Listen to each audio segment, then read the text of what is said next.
Welcome to another episode on our channel. You're seeing something very different than what I normally show, but it's for a reason. These are the smallest scaled figures that I have. Way back when my mother loved Elvis Presley, I gave her like 4 McFarlane Elvis Presley figures and this collector plate when she was alive. And I kept a couple of them in the collector plate. I don't have anything this small, just these 2 figures. I used to have Barry Sanders, but then I got a 12-inch football player and repainted it to be Barry Sanders. So I got rid of the smaller Barry Sanders. But if you're wanting to be a collector of figures and you're trying to figure out what scale you want to get into, you should check out different sizes. And one channel I would definitely refer you to is Ecto Eric. He has 1/10 scale, 1/12 scale, and a vast array of figures. So he has superheroes from Batman to Robin to Superman to Wonder Woman. He has horror figures from the werewolf to Dracula to Frankenstein to zombies and so forth. Ghostbusters. He has musicians. The other day he showed a smaller figure of Bon Jovi. And I like Bon Jovi. Of course, I like Elvis Presley too. I wish they would make the Monkees. I've said that before. I have the Beatles, but I don't have the Monkees. But if you are seriously thinking about collecting, you should check out other sizes. There's pros and cons to different sizes. Smaller sizes, better real estate. You can get more figures into spots, right? And they're a good bang for the buck. You know, they're not going to cost an arm and a leg. And 1/6 scale, unfortunately, they're almost starting to price themselves out of the market, to be honest. That's why I customize figures so much, to save on the money. So anyway, you should check him out. Ecto Eric, I'm going to put him in the description below. Wonderful guy, very enthusiastic about what he talks about. He'll tell you what he likes about something, what he doesn't like, but just a stand-up guy. And again, lots and lots of enthusiasm. So check him out, Ecto Eric. Another guy you should check out is from the S channel. He's my friend from Norway. He specializes, he does a lot of 1/6 scale figures, and he customizes too. And he's good at what he does. He's a deep thinker, and again, he'll tell you what he likes about a figure, what he dislikes, how they could have made it better, and I'm like 100% with him. Whatever he says, I take it seriously because it's right on the money. He has a vast array of figures. He's introduced me to some figures I've never even heard about because I didn't even know the shows existed, like The Walking Dead. I started watching that show, and then of course, I really wanted to make some of those figures. The Last of Us. Now I'm interested in that show. I want to start watching that show because he's shown some of those figures, and now I'm curious about that show. I need to get back into watching The Walking Dead. I need to get back into walking too, and running and jogging and all this stuff. But I need to get back into watching The Walking Dead because you should. I'm scared of what's going to happen in the 6th season. I know this is like 10 or 11 seasons long, but we've only done the first 5 seasons, and the 6th season I think is going to be a bloodbath. And so I stopped watching it, but I got to gather courage and finish this thing out. So anyway, but he has a vast array of figures, and he's a customizer as well. So if you're interested in different sizes too, he doesn't always do 1/6 scale. So Mortal Kombat, I've learned a lot about Mortal Kombat by watching his channel I don't think I'll be playing the game, but he's very interesting and very patient with explaining the Mortal Kombat characters. So these two guys are stand-up guys. They have wonderful channels. I'll put them in the description below. You should check them out if you're thinking about 1/6 scale. But my friend from Norway, we've been thinking about stands. And the problem with stands is that they take up a lot of real estate. And he's probably thought about this a lot longer than I have. But I've mentioned it to him, he's mentioned it to me. And he actually came up with a stand, like a stair-step stand, that can hold 8 figures very economically. And if you look at what he came up with, and he mentioned it on his video too, he could probably put another level there and get 12 figures on it comfortably. I'm not so ambitious, but I had an idea to get 2 figures on a smaller real estate piece or stand. And I'm going to show you that in just a second. So we'll pause and get set up for that. We are back, and I'm reminding you that this is 10 inches long.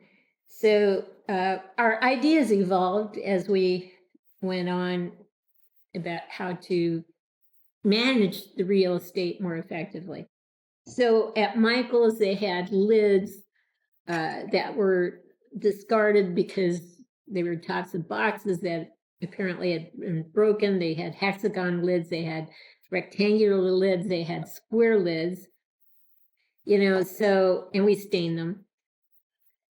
This is a little less than 6 inches. And if you could get 2 figures on this, you would really save on real estate. But that's not probably possible because it's a little too small for 2 figures.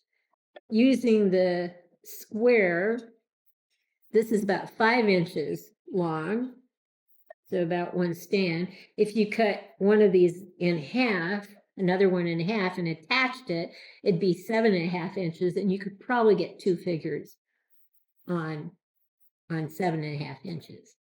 Then we thought, well, how about plywood? If you remember, I talked about these stands from Monkey Depot that were $1.75 each. And the important thing was trying to think of an idea of getting more real estate. So plywood, if you drill holes into the plywood and you cut the circles into smaller pieces so that you can actually rotate as you see fit, this is about 7.5 inches. And you could get 2 figures on a piece like this. Next door, there's an empty lot owned by someone we know. He's been renting it out to construction workers. They've brought lots of equipment, heavy equipment in, and big pipes and so forth. They're doing all sorts of construction using that lot. But the thing is that they have brought stuff in on pallets. And my husband went down and asked, what are you guys going to do with the pallets when you're done? And they said, we're just going to throw them away. And he said, well, could I have them? And they said, yeah, you could have them. And so we just got a bunch of wood. And so we've been looking at the wood and seeing, can we make something that looks better than plywood that would be stained? Can we make something that looks better? And so we'll pause right now and let me bring out where we've gone in the evolution process to this next stand. And who knows where we'll go from there, but it's to accommodate 2 figures, not more than 2 figures. So off of the pallets that my husband got are pieces of wood. Some pieces look like this, some look a lot better than this. Regardless, even on the good ones, you have to plane the wood down. And we thought, well, this is too long, but if you cut it down to about 7.5 inches, that's kind of what we were aiming for. And we'd take a wooden dowel, drill a hole in it, and drill a hole into the wood, set the dowel into it, and take one of these waste stands and put it into the dowel, and all stain. So this doesn't look like much now, but these would be the pieces that we would use to make a 2-figure stand. So we'll pause again and let me bring 2 sets of figures out. So I'm just reminding you of the real estate we have with the 2 stands. That was 10 inches. This is 7.5 inches. So this is red oak. And again, 7.5 inches. It looks like 2 figures fit fine on this type of real estate. So we'll get a turnaround stand so you can see the figures and the stand from more than one angle.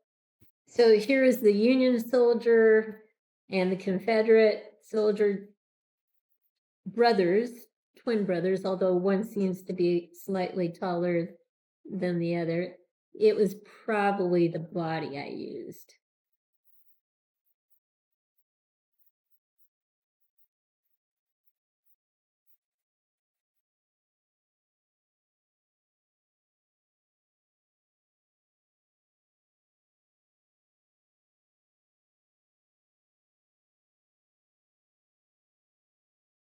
So this is red oak, very rustic look, appropriate for Civil War times.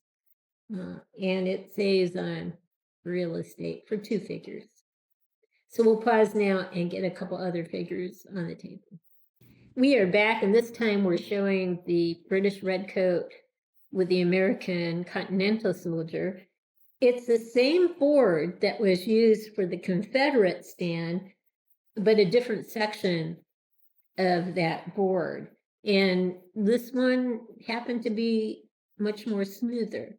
So just one board can give you different looks. Rougher, smoother, just depends on the wood itself and how it accepts the stain that you use.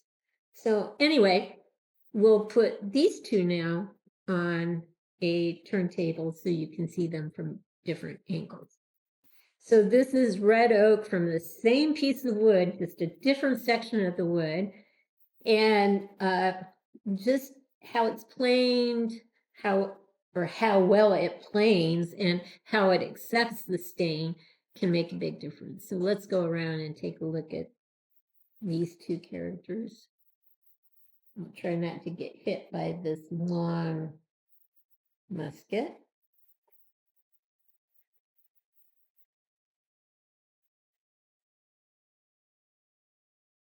Yep. Paying too much attention to the American musket, I almost got hit by the British one. Anyway, there you go. 2 different stands from the same piece of wood. They look a bit different depending on how they accepted the stain, the same stain. I think they both look appropriate. I hope you've liked what you've seen. If you have, consider giving us a thumbs up and subscribing to our channel. In the meantime, everyone, please have a great day.